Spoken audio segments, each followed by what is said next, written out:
নমস্কাৰ, মই নিৰ্মল। মই ইউটিউবত ভিডিঅ' কৰিবলৈ লৈছোঁ, কিন্তু ভিডিঅ'বিলাকৰ যেনেকৈ ভিউজ বাঢ়িব লাগে, ভিউজ বাঢ়া নাই। মই কি কৰোঁ ভাই? খোৱা বোৱা এই কিবা কিবি কম কাপোৰ পিন্ধিলে এইবিলাক ভিউজ আহে। অলপ কিবা কিবি ক'ব বিচাৰিছোঁ। অকণমান ভিউজ চিউজ আহিলে অলপমান মানুহে চালে ভাল লাগে। খুব এইবিলাক মানে সি কিবা বিচাৰি নহয়, টকা পইচা বিচাৰি কিবা কৰিছোঁ তেনেকুৱা নহয়। অকণ ভাল লাগে আৰু কোনোবা ছাপোৰ্ট কৰিলে। গতিকে আৰু খুব কম কাপোৰ পিন্ধি সেইবিলাক গালি গালাজ পৰা তেনেকুৱা ভিডিঅ'টো কৰিব নোৱাৰোঁ না। আৰু একদম খুব যদিও মই আধ্যাত্মিক চৰ্চা কৰোঁ তথাপিও মই একদম মানে কিবা কৰি মানুহৰ মাথাটো ফালি যোৱাকৈ কথা ক'ব নিবিচাৰোঁ। মই মধ্যমমাৰ্গী মানুহ। মই এনেধৰণৰ কথাও নাপাতো। 35-40লৈকে একদম ষ্টুডেণ্ট লাইফ, পঢ়া ষ্ট্ৰেছ, একদম বৰবাদ লাইফ। 40ৰ পিছততো জীৱন নাই, চাকৰি এটাত ধৰিলে আৰু গোলামী। 50ততো একো গমেই নাপায়। 50ত সৌন্দৰ্য নাই, পিন্ধিলেও কাপোৰ নিপিন্ধিলেও কাপোৰ। 60ততো আৰু চহীৰে কাম নাই বুলি কয়, কামৰ পৰা অৱসৰ। 70ততো ক'ত আছে ডাঙৰ ঘৰ, কি ডাঙৰ মহলা বিল্ডিং গমেই নাপায়। কাৰণ কি খাইছে, ঔষধ টেবুলত থাকিবই। 80ততো একো গম নাই। এই ধৰণৰ কথাও মই সেই ধৰণৰ কথা যোনে কয় সেইবিলাকো মই বৌৰ। আজিকালি কি হয়, সঁচাই মানুহবিলাক বৌৰো হৈছে যে মটিভেশ্যন চবেই কৰিব যায়, চবেই কথা পাতে, কয়, কোনো শুনা কাৰো ধৈৰ্য নাই। এইদম যেনেকৈ মদাহীৰ আড্ডাত যেনেকৈ মদ খায়, চবেই লেকচাৰ, কোনো কাৰো কথা নুশুনে। চবেই কৈ আছে মোৰ অমুক আছে, তমুক আছে, মোৰ বাংলো আছে, হেন আছে, তেন আছে, কিন্তু চাব কোনো কাৰো কথা শুনা নাই, চবেই ক'বহে বিচাৰিছে।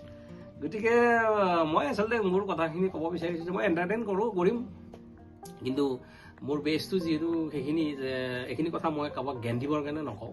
এইখিনি মই মোক নিজকে কওঁ, মোৰ এই অস্তিত্ব, এক্সিষ্টেঞ্চ, আৰু মই যি ফিল কৰোঁ সেইখিনি মোকে কৈ থাকোঁ। আৰু মই ইমান হেৰি কৰাৰ পিছতো মই নিজেই শুধৰণি হোৱা নাই, আৰু ইমান সম্ভৱ নহয়। সংসাৰত চব থাকিব, তাৰ মাজেৰে আমি আগবাঢ়িব লাগিব। গতিকে এনেকৈ ধৰণৰ এণ্টাৰটেইনো কৰিম। আপোনালোকে মোক অকণমান ছাপোৰ্ট কৰক, ভিউজ বঢ়াওক, অকণমান লাইক কমেণ্ট শ্বেয়াৰ কৰি দিয়ক, ভাল পাম। কাম অকণমান আছিলে, ওলাই আহিলোঁ, কথা এটা শ্বেয়াৰ কৰিছোঁ। আমি প্ৰায় মানুহ কিছুমানে কোৱা দেখোঁ যে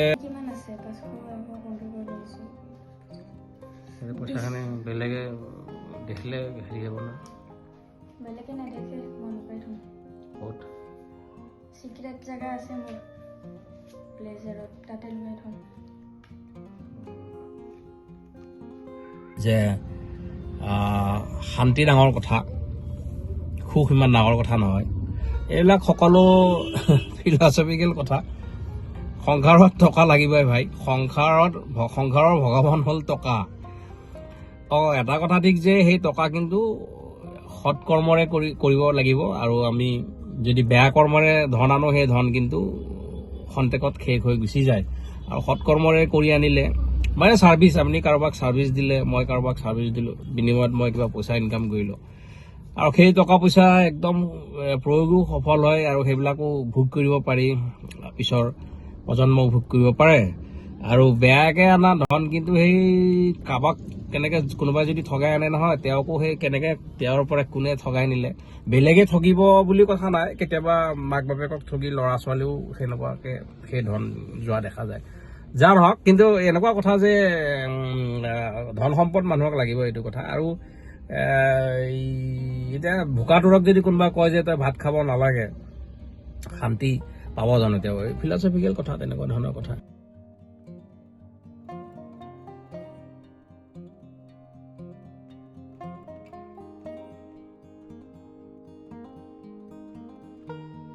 ঋষিসকলৰ যিখিনি কথা যে সময়ত তোমাৰ গৃহস্থ জীৱনো কৰা, তুমি ষ্টুডেণ্ট লাইফত পঢ়া শুনা কৰা, অকণ আহৰণ কৰি লোৱা সকলো গৃহস্থ জীৱন, তাৰপিছত তোমাৰ ৰিটায়াৰ্ড লাইফত যিখিনি কৰিব লাগে, তাৰপিছত সন্ন্যাস, এই গোটেই কৰিব লাগে।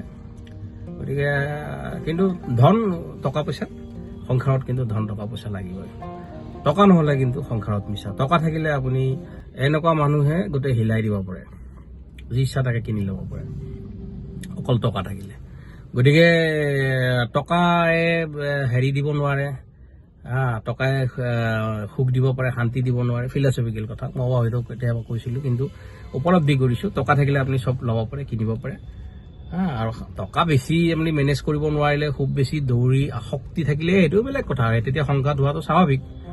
কিন্তু ধনটো টকা পইচা ভাল কৰ্মৰ কাৰণেও লাগে না, আপুনি দান দক্ষিণা দিবৰ কাৰণেও লাগে, দুৰ্বলীক সহায় কৰিবৰ কাৰণেও টকা পইচা, আপুনি ভোগ কৰিবৰ কাৰণেও, মানে ভালকে ভোগ কৰিবৰ কাৰণে, দেহাটোতো ভোগ কৰাৰ কাৰণেই দিছে, গতিকে দেহা ভোগ কৰিব লাগিব আপুনি সংসাৰত, গতিকে সেইও ধৰ্ম। গতিকে টকা লাগিবই, কেৱল টকা এটাই জীৱন, যিহেতু ভোগ কৰিবৰ কাৰণে টকা আৰ্ণ কৰিবৰ কাৰণে চেষ্টা কৰা উচিত। খুব তামসিক মানুহে এনেকুৱা ধৰণৰ কথা ক'ব যে একো নালাগে বুলি পৰি থাকিব, কৰ্ম নকৰিব, সেইবিলাক তামসিক গুণ। গতিকে চেষ্টা কৰা উচিত সকলোৱে, এটাই জীৱন যিহেতু। তাৰ পিছত চেষ্টা কৰাৰ পিছত যদি টকা খুব নাহে, তেতিয়াহ'লে এইটো বেলেগ কথা। আৰু তাৰপিছত তেওঁ জানি শুনি যে মই চেষ্টা কৰিছিলোঁ, মোৰ অহা নাই, বা মোৰ এইখিনি আহিছে, মই এইখিনিতে সন্তুষ্ট হৈ মোৰ জীৱন আগবঢ়াব লাগিব, সেইটো বেলেগ কথা। গতিকে বেছি দীঘলীয়া নকৰোঁ, টকাই সংসাৰৰ ভগৱান, বাছ।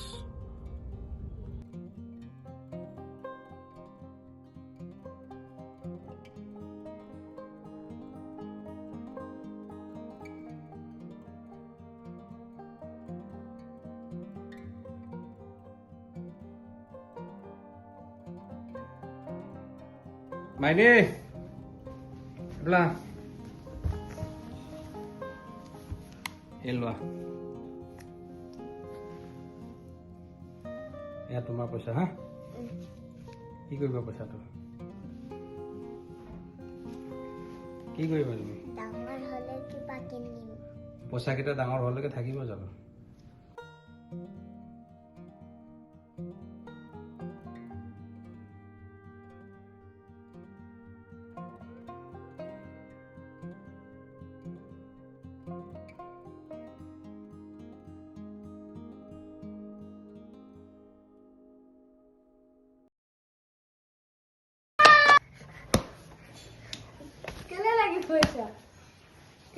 পইচা সৰি তুমি নিজে পৰিছা,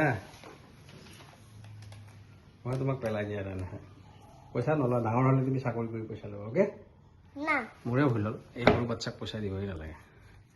কি কিনিবা, কি তুমি এতিয়া কি কিনিবা মোক বুজাই দিয়া। ড্ৰেছ? কি ড্ৰেছ? কি ড্ৰেছ লাগে কোৱা? নিজে মাৰ্কেটত যাবা?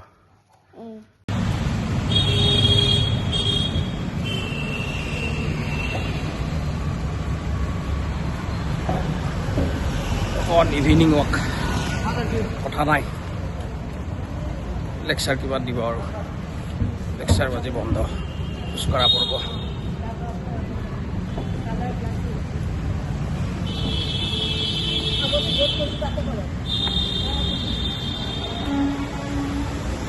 তামাম জোৰে জোৰে খোজকাঢ়িছোঁ, তামাম জোৰে জোৰে। খোজকাঢ়ি লওঁ ভাই, নহ'লে দেহা বেয়া হৈ যাব বহি থাকিলে। তামাম খোজকাঢ়িছোঁ।